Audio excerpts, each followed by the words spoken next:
Hello everyone, I'm here, a beautiful October day, out here on the Adriatic coast, on board a Sport 650 from Highfield Boats. And for Highfield Boats TV today, I'm just going to run through some basic start procedures, safety procedures that I think we should all think about when we're on board. And I think it's everybody's safety to really keep our friends, our loved ones, our passengers safe. And actually safety starts with us. So I'll just run through some basic procedures on here that hopefully will give some of you that are new to boating a better idea of some of those issues that you may encounter when you're on a boat for the first time.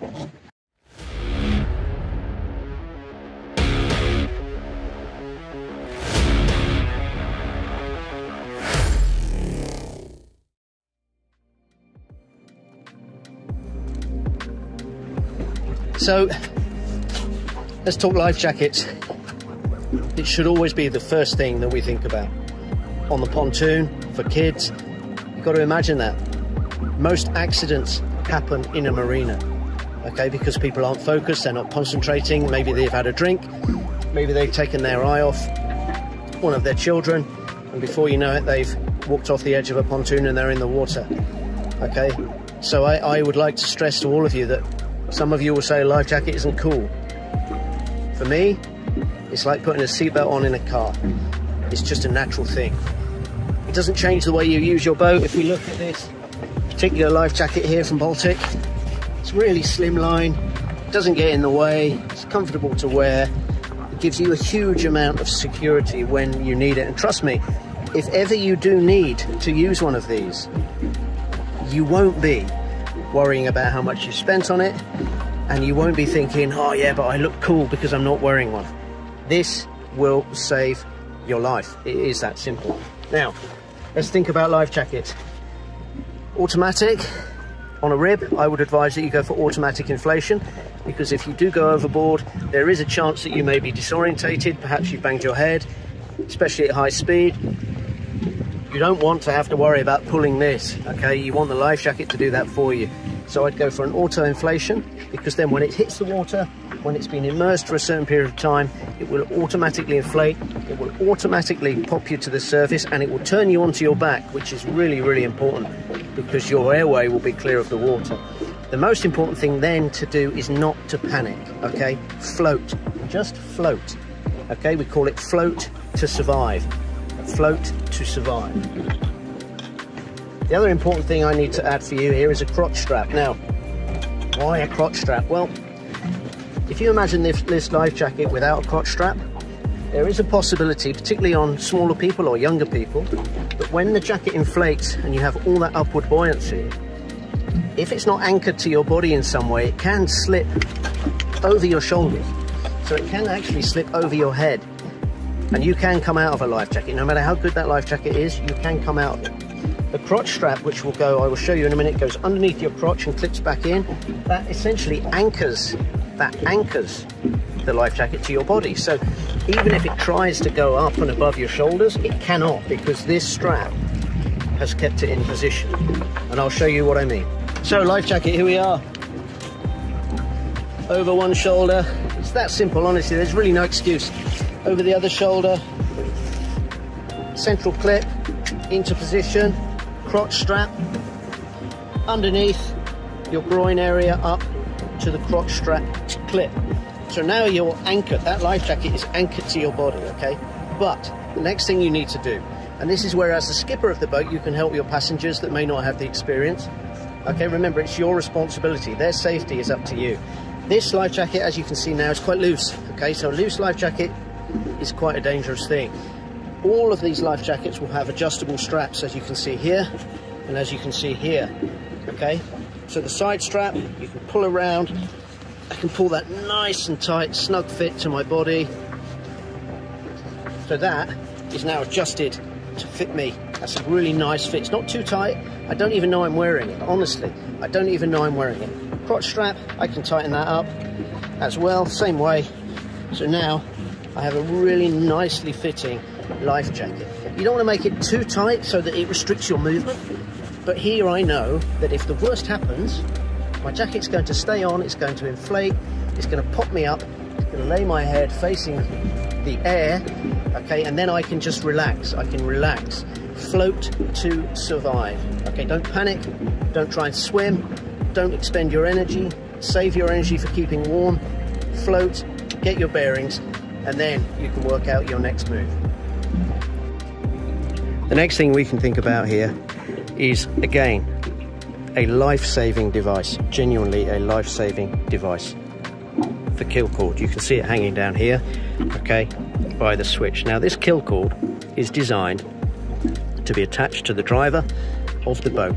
So should the worst happen and should the driver be ejected, okay, this cord goes with the driver, and that automatically shuts the engine down, because then you avoid a situation where you see those horrific movies online of the boat continuing on its way and spinning in ever decreasing circles, so that the people that have been ejected and are in the water are in harm's way.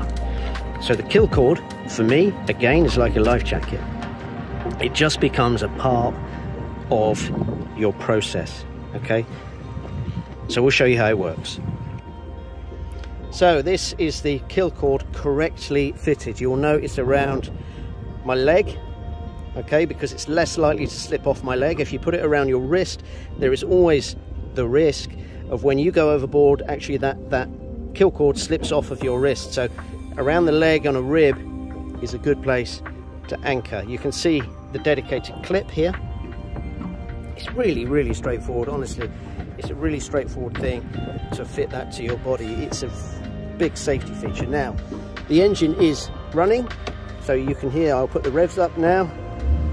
Okay, so we've got the engine running behind us now, and you can imagine you're at speed. You can imagine this is you at planing speed, maybe 25 knots. Something unexpected happens. You maybe hit something in the water, or maybe you have a steering issue. The boat lurches in a direction that you're not comfortable with. You're not ready for it, and you eject. So you imagine your body is ejecting. What that happens is kills the cord. Engine is dead, just like that. It's that simple, okay? It's the most simple device on the boat, but it is also a simple device that can save your life or one of your children's lives. And it's really simple to use. So now we have our life jacket on, we have our kill cord attached, okay, we have everything ready. Now our battery switch down here is currently in the off position, okay? So your start procedure now, when you come to your marina, will be battery switch into the on position. That feeds your engine, that feeds your electronics, and that gives you the cranking power that you're going to need to fire the motor. Now we hear a lot, and it's a very easy mistake to make, and so there's no shame in it, we've all done it.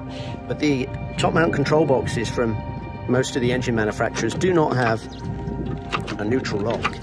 And what that means, sometimes we get phone calls saying, my boat won't start, my boat won't start. Okay, nothing's happening, it's dead. Now, with the Honda, it tells you there's something wrong, because when it's ready to start, you get 2 beeps. Okay, it's ready to start. When it's not ready to start, you only get 1. And what will happen there, that means you've just, as you saw, I've just left the gear in gear, okay? So I'm not quite in neutral. So the engine protects itself and it won't even turn over. So now I'm turning the key and nothing's happening. So it's very easy when you're out on the water and maybe you're a bit stressed and you don't know what's going on. It's very easy for you to think, oh no, I've got a massive failure. The engine won't start, it's dead, everything's dead, okay? First thing to check, honestly, is that you're in neutral. So I've dropped it back into neutral, twin beeps, engine starts up. So that's the first thing to check. The other thing to check, and again, trust me, we've all done it, okay, is you've accidentally pulled the kill cord out and you've forgotten about that. So you're in neutral, so the engine is absolutely fine, it wants to start, it will turn over, but it will not fire. It will not fire. So again, it's very easy for you to think, oh no, my engine's breaking down, I've got a problem. Check those 2 basic things first. So are you in neutral? is your kill cord correctly engaged. So also, we have to remember that our outboard motor is water cooled, okay? So the outboard motor actually runs seawater through its systems, through a cooling system, and it picks up that raw water. It's called raw water. It picks up that raw water from the base of the engine, from the leg of the engine. You can see here, if I go backwards, you can see down by the propeller, you can see the black intake. Now that black intake is the water intake, okay? An impeller inside the gearbox then pumps that water around the engine to keep the engine cool, and it is critical. It's critical that the cooling system works on all outboard engines. It's a critical thing. Now, a very easy mistake to make, again, everybody's done it at least once. You forget that your engine is in the trimmed up position, and you start, and you can hear that. That noise will tell you that your exhaust pipe is out of the water. That noise will also tell you that means that your engine is not sucking up cooling water. So you only have a very short period of time where you can run the engine in that way before you risk damaging the internal components. So it's very important that you remember before you start your engine to trim, so that at least your water intake, and as you can see on here, we're now fully submerged. So your water intake is underwater. Even though the engine is not fully trimmed down, it's now safe to start. And the difference is enormous. There's no noise. The exhaust is ejecting underwater, so you can't hear that. And you can see that your leg is under. You can see that your propeller is under. And quite visible on this side is what we call the telltale. Now the telltale is a signal for you on board that your cooling system is working correctly. So it's actually taking some of the cooling water, not all of it, some of the cooling water, and ejecting it through this pipe as a visual indication that the cooling system is working. So it's one of your primary checks when you start your engine. Is your telltale pumping? If for some reason your telltale is not pumping, do not run your boat. Don't risk running your boat, okay? There could be a number of reasons why that telltale isn't pumping, but it could mean that you have a serious issue and you run the risk of overheating. The most common reason for the telltale to stop pumping is that a boat is not flushed out when it's used in salt water, like we are today here on the Adriatic. When it's used in salt water and it's not used for a long time, salt crystals can block the pipe. So the first thing to do, make sure that you have a tool on the boat, a small piece of metal, maybe a piece of coat hanger or something, that you can push gently into the telltale exit hole, just to make sure you haven't got 1 or 2 grains of salt in there that are blocking the pipe. All of these things are your first primary checks, okay? But the telltale, I cannot express to you how important that is for the running of an engine. I think I want to talk to you now about tubes. Now on a rib, your running pressures are very, very important for prolonging the life of your boat. I cannot stress enough running pressures, okay?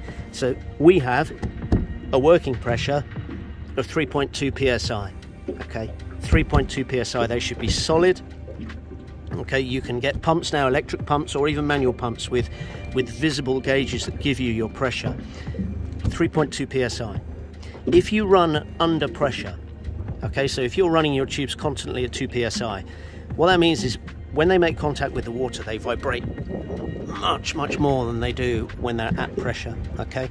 And over time, that vibration will start to deteriorate the fabric, it will start to work away at the seams. You can imagine something, you can imagine the friction of something bashing the surface of the water constantly at 25 knots. It's much like running your car tyre underinflated, okay?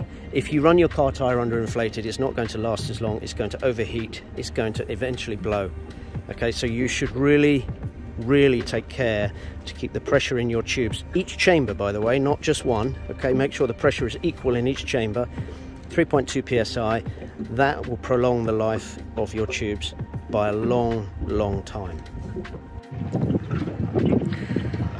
So I hope you enjoyed those little tips there for first-time boaters or people that are new to this game, it's a superb hobby. It's a wonderful thing to have in your life. The freedom of being on the water with your family is something that only people that use boats really understand. It's an incredible, incredible feeling.